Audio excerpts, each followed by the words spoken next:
Hello guys अस्सलामु अलैकुम welcome back to my channel. আজি মই আপোনালৈ লৈ আহিছো ৰঙা বুটৰ এটি অতি সহজ ৰেচিপি। সো স্কিপ নকৰাকৈ ভিডিওখন শেষলৈ চাব। ইয়াত মই 500 গ্ৰাম বুট লৈছো। মই বুটখিনি ৰাতিয়ে ভিজাই থৈছিলো, এতিয়া আকৌ ভালদৰে ধুই লৈছো।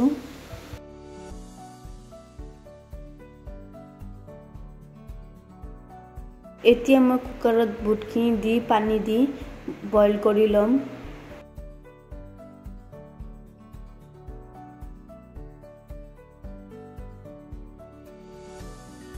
ইয়াত মই লৈছো এটা ডাঙৰ টমেটো, মই সৰু সৰুকৈ কাটি লৈছো। নহৰু, আদা, পিয়াজ এইখিনি এতিয়া মই মিক্সিত পেষ্ট কৰি লম। মই বুটখিনি 6টা মান সিটি মাৰি লৈছো। এতিয়া মই পানীখিনি এইদৰে চামনিত দি কিনে বেলেগ কৰি লৈছো। বুটৰ পানীখিনি কিন্তু মই পেলাই নিদিওঁ, মই পিছত এইখিনি ইউজ কৰিম। এতিয়া মই কেৰাহীত মিঠা তেল দি এটা ডাঙৰ পিয়াজ সৰু সৰুকৈ কাটি লৈছো। এতিয়া পিয়াজখিনি মই ৰঙা কৰি ভাজি লম। ৰঙা কৰি ভাজি লোৱাৰ পিছত ইয়াত মই 5-6টা কেঁচা জলকীয়া দি দিছো।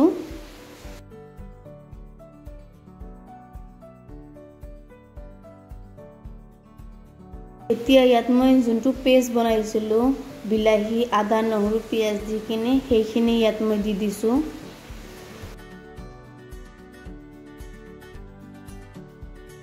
গেছটো মিডিয়াম ফ্লেমত ৰাখি মই মছলাখিনি ভালদৰে ভাজি লম।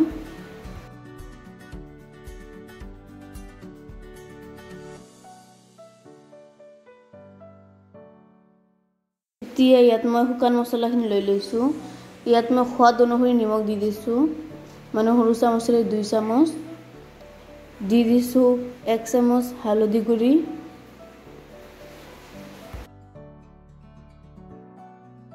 দি দিছো 1 চামুচ মিক্স ধনিয়া গুড়ি, 1 চামুচ জিৰা গুড়ি। এতিয়া অলপমান পানী দি কিনে মছলাখিনি এটা পেষ্ট বনাই লম। মই কিন্তু ইয়াত সেই বুটৰ পানীখিনি যে ৰাখি থৈছিলো সেইখিনি ইউজ কৰিছো। ইয়াত মোৰ মছলাখিনি ভাজা হৈ গৈছে। এতিয়া ইয়াত মই শুকান মছলাৰ যোনটো পেষ্ট বনাইছিলো সেইটো ইয়াত দি দিছো আৰু ভালদৰে মিক্স কৰি লম।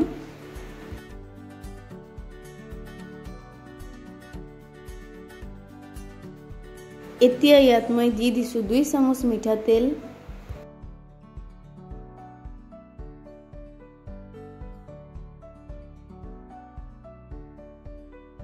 গোটেই মছলাখিনি মই মিডিয়াম ফ্লেমত ভাজি লম।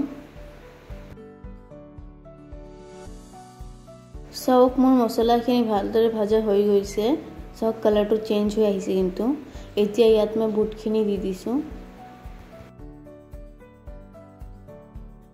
মছলাৰ লগত বুটখিনি ভালদৰে মিলাই লম।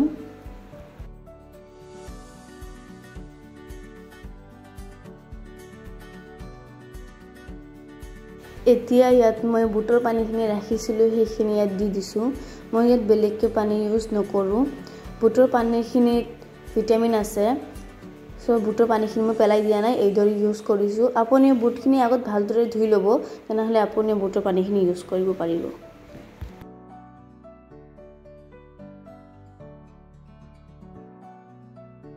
এতিয়া মই বুটখিনি অলপ টাইমৰ কাৰণে ঢাকি দিছো।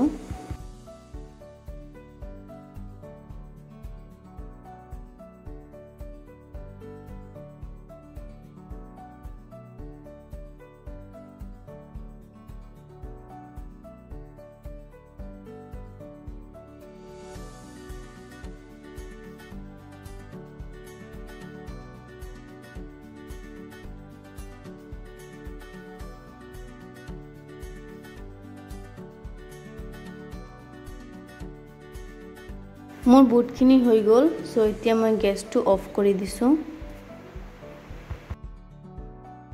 অলপমান ঠাণ্ডা হোৱাৰ পিছত মই বুটখিনি সাৰ্ভ কৰি লৈছো। চাওক দেখাতে কি ধুনীয়া হৈছে, খোৱাতে কিন্তু বৰ টেষ্টি হৈছে। সো ভিডিওখন ভাল লাগিলে প্লিজ এখন লাইক কৰিব আৰু মোৰ চেনেলটোক সাবস্ক্ৰাইব কৰিবলৈ নাপাহৰিব।